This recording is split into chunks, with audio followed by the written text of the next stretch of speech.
The movement of people from rural areas to cities in search of better opportunities is known as A. Migration, B. Globalization, C. Urbanization, or letter D. Modernization. Tama sagot po natin, movement of the people from rural going to the cities. Ano po ba yung cities? Yan po yung urban. From rural to urban, yan po yung urbanization. Letter C ito pa. Okay.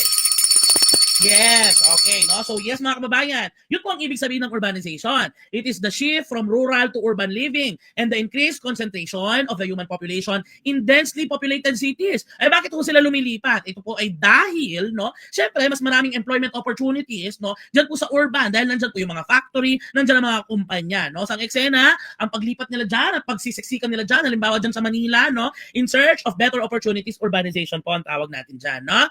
And I would like to clarify that once again, letter A was not chosen because it is an umbrella term. It is a very general term. Ang ibig sabihin po ng migration, it's the movement of people. Ang paglilipat ng mga tao, pero kasi hindi kompleto yun eh. Ang sinasabi niya dito from rural to cities, meron siyang specific na hinahanap. Clear po ba? So yes, clear na kung bakit hindi letter A, no? Now, of course, kailangan din po, syempre, letter D, modernization, something that they would relate, no? To things being modern, no? Things being contemporary. So hindi rin po pwede yan.